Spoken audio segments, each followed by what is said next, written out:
Okay, we got 2011? Yep. 2011 Chevy Traverse. I don't know why or anything else, but this says it's supposed to take, some people say they've done it in 2 hours on a hoist. Book on this is 5 hours, the dealer told you? About that, yeah. Okay. We just did it in the gravel on jack stands in 1 hour and 55 minutes. How, I don't know. But we will go under here and show you.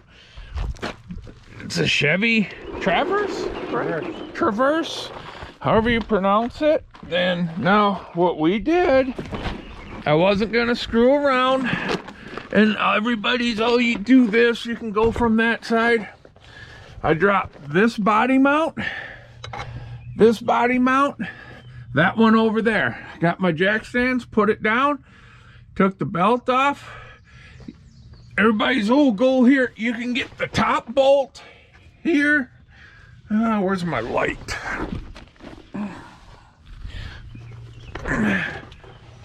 There's the top bolt. You undo that 10 millimeter to pop this hose.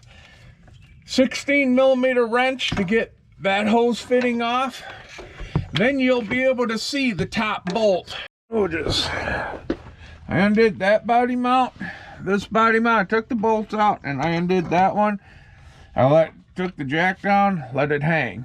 All the bolts you can get from right here. Once you undo this 10 millimeter to take this hose off, you can use a 16 millimeter wrench to get that hose off, and then you can see the top bolt and this bolt. You can get all of them. You don't have to use a super long extension to go through here or nothing. You use, this is all I used. This right here with a swivel. You need a 10 millimeter swivel and a 15 millimeter swivel, and you can get all the bolts from just right here. Then I put a pry bar here and I pried down because this was dropped about 4 inches. I put a pry bar, dropped, pushed down as much as I could. The power steering pump came out right through here. And then I did the same thing, pushed down and went in through here. And I was at 1 hour 55 minutes. I don't know if I just got stupid lucky or what, but that's what it is. We do have to do the alternator because his alternator fried on him with all the oil that's under here that's been slinging because he had a return line leak. We fixed that. We fixed the power steering pump because that was leaking, and we did have to do a water pump on this. Water pump's right above the power steering. So, you know, hopefully we're pretty much done on this.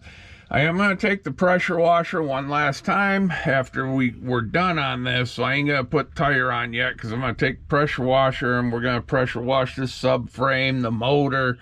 I'm probably going to pressure wash it after I get the alternator off and get all this cleaned out in here. So that's where we're at.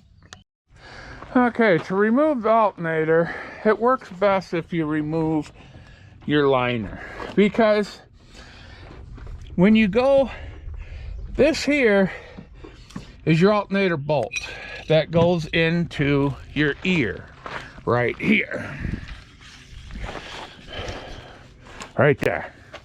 Now this has a really screwball design because you have to remove the 2 nuts to get the alternator loose. To remove the alternator, you remove the alternator, this bolt will not come all the way out. So you remove it like that with the bolt in the alternator.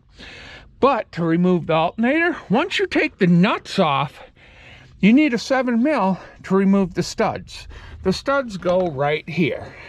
I don't know why they just didn't put a bolt there and a bolt here, but no. So you put the alternator in here, you put the stud in, and then you tighten the nut down on the stud to clamp the alternator in.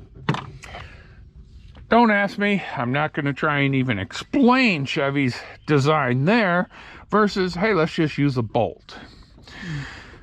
The alternator on these have a little clutch assembly in there. Again, why? Who knows? I know I'm done trying to explain Chevy. But yeah, this is where we're at. So to put this in, we just put this assembly in here. Well, we'll feed it in through the fender well, get it in place, and then we'll put this bolt in here with all this setup on here, right like that, put it in there, set it in place. We'll start this a couple threads to help hold it. We'll get the 2 studs in. We'll get this bolt tight. Once that's tight, then we'll put the 2 nuts on. That's how you change the alternator on a Chevy Traverse. Kind of a weird setup, but it is what it is. Everybody says you have to remove this power steering hose and this radiator hose. If you want to bring the alternator up through here, then you have to. I found it easier just to remove the fender liner because we were already doing a power steering pump, so we had the fender liner out, and so I went out that way. That's just how it is. But this is doing an alternator on a Chevy Traverse, which should be right there. The other one's covered in oil because this power steering line was leaking. We already replaced it. The power steering pump was leaking. That is now replaced. So yeah, really weird design how Chevy did this, but it is what it is, and we're just dealing with it. Instead of disconnecting the positive here, I'm not a huge fan of that, because then when you're putting this back on, if you touch the ground, you can still short it. The battery on the Traverse go in through the passenger back door, and your battery's right there. You know, it's just, I'd rather just remove the battery. I mean, you need 1 Torx bit to remove the floor panel, and then 10 millimeter to remove that. So that's where we're at. I was gonna pressure wash this. The clouds are coming in. It's already been sprinkling on us. The guy can bring it to me. He's in Portage all the time. If he wants to swing by my place, I can pressure wash it, but I just want to get this done before we get rained on. We are going to do a thermostat in this, so there will be a follow-up video down. But right now we're going to hold off on doing that because it's not overheating, and he's retired, limited income, so we try saving a little bit of money. If it becomes an issue, he knows I'll get right on it, so that will take care of that. But we're not overheating, we're running fine. The only reason I said let's do the thermostat is because we did the water pump. You know, if you're going to do a water pump, do a thermostat. So that's where we're at. So there'll be a follow-up video on that, but this is the alternator. Hey, we'll see y'all later.